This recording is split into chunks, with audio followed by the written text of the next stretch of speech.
الحمد لله نحمده ونستعينه ونستغفره ونؤمن به ونتوكل عليه ونعوذ بالله من شرور أنفسنا ومن سيئات أعمالنا. أما بعد فقد قال الله تبارك وتعالى في كلام المجيد والفرقان الحميد: شهر رمضان الذي أنزل فيه القرآن. وقال النبي صلى الله عليه وسلم: القرآن حجة لك أو عليك، أو كما قال النبي صلى الله عليه وسلم. انتہائی واجب الاحترام معزز سامعین کرام، آج الحمدللہ اس مقام پہ اللہ رب العزت کی عظیم الشان کتاب کا ختم ہوا، اس کی تکمیل ہوئی، اور یقیناً بڑے سعادت ہے وہ لوگ کہ جو رمضان المبارک کی راتوں میں قرآن کریم کو سنتے ہیں اور ان کے سنانے کا انتظام کرتے ہیں.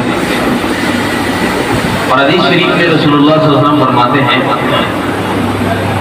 کہ جن مقامات پہ قرآن کریم کے ختم کا اہتمام ہوا، روئے زمین پر وہ مبارک مقام وہ جگہ کہ جہاں قرآن کریم کی مجلس ہو، جہاں قرآن کا ختم ہو، تو جس طرح ہمیں زمین سے آسمان کے اوپر یہ ستارے چمکتے ہوئے نظر آئے، تو آسمان والوں کو وہ جگہ، وہ مقام آسمان سے چمکتے ہوئے نظر آئے جہاں قرآن کا. الحمدللہ آج ہماری یہ جو جس مقام پہ ہم موجود ہیں، یہاں ختم قرآن اور ہم بارگاہ عزتی پہ پرامید ہے کہ یہ مقام بھی انشاءاللہ آسمان والوں کو چمکتا ہو رہا ہے، کیونکہ حدیث میں رسول اللہ صلی اللہ علیہ وسلم کی بات سچی ہے. اور دوسری بات عزیزان محترم، آپ حضرات نے الحمدللہ الف لام میم سے لے کے والناس تک پورا قرآن کریم یہاں سنا اور سنایا. آپ کو پتہ ہے رسول اللہ صلی اللہ علیہ وسلم فرماتے ہیں حدیث میں کہ جو قرآن کریم کا ایک حرف پڑھتا ہے اس کے لیے 10 نیکیاں لکھی ہیں، اور 10 نیکیاں اس وقت کی جب نماز سے پائے، اور جب نماز کے اندر کوئی قرآن کریم کی تلاوت کرتا ہے تو اس کے ایک حرف پہ 100 نیکیاں بنے. اور الحمدللہ آپ نے الف لام میم سے لے کے والناس تک قرآن پڑھا سنا، وہ کس میں؟ نماز. اس کا مطلب یہ ہوا کہ ایک حرف پہ آپ کو 100 نیکیاں ملیں. اور قرآن کریم کے اندر کل حروف کتنے ہیں؟ 3,23,000 سے کچھ. اور پھر آپ کو یہ بھی معلوم ہے کہ رسول اللہ صلی اللہ علیہ وسلم فرماتے ہیں کہ رمضان المبارک کے مہینے میں ایک نیکی 70 کے برابر ہو جائے، ایک نیکی 70 کے برابر ہو جائے. ایک دن میں کیلکولیٹر لے کے بیٹھا اور حساب کرنے لگا کہ یار یہ جو قرآن کریم کے اندر 3,23,000 سے اوپر حروف ہے، تو نماز میں اگر اس کو پڑھا جائے سنا جائے تو اس نے ایک حرف پہ 100 نہیں. جب کیلکولیٹ کیا اس کا جو جواب آیا، پھر میں نے یہ دیکھا کہ اب یہ ایک نیکی 70 کے برابر ہے رمضان میں. تو جب میں نے وہ کیلکولیٹ کیا تو کیلکولیٹر نے جواب دیا کہ صرف کوئی حساب نہیں. مجھے معلوم ہوا کہ اللہ نے جو قرآن میں فرمایا کہ میں بے حساب ہوں، وہ یہی. تو آج الحمدللہ اللہ رب العزت نے ہمیں اس مقام پہ بے حساب لے کے عزیزان محترم، قرآن کریم وہ مقدس، وہ عزت والی کتاب ہے کہ جو اللہ رب العزت کے ذاتی عزت سے نکلا ہے. اللہ رب العزت کا کلام ہے. جب اللہ رب العزت عزت والی ذات ہے تو قرآن بھی عزت والی. اور پھر جب اللہ رب العزت نے قرآن کریم کو نازل کرنے کا ارادہ کیا تو اللہ رب العزت نے اس کے لیے 12 مہینوں میں وقت کا انتخاب کرنا تھا کہ کون سے مہینے میں قرآن کریم کو نازل کروں. تو رمضان المبارک وہ باسعادت مہینہ ہے کیونکہ یہ اللہ رب العزت کی ذات سے نکلی ہوئی کلام ہے، جس کے لیے اللہ رب العزت نے 12 مہینوں میں مقدس مہینے کا انتظام کیا. اور رمضان المبارک شہر رمضان الذی انزل فیہ القرآن، اور آسمانی دنیا تک لوہے محفوظ سے آسمانی دنیا تک پورا قرآن جو رمضان المبارک کے مہینے میں نازل کیا. اور پھر جب اللہ رب العزت نے ارادہ کیا کہ اب اس کلام کو میں اپنے کسی بدگزیدہ ہستی پر نازل کروں، 1,24,000 انبیاء میں افضل الرسل امام الانبیاء خاتم المرسلین صلی اللہ علیہ وسلم کے قلب اطہر کا اللہ رب العزت نے انتخاب کیا. اور یہ کلام آپ صلی اللہ علیہ وسلم کے قلب اطہر پر ہوتا. اور آپ صلی اللہ علیہ وسلم کے قلب اطہر نے اس کلام کے بوجھ کو برداشت کیا. قرآن میں اللہ فرماتا ہے لو انزلنا هذا القرآن على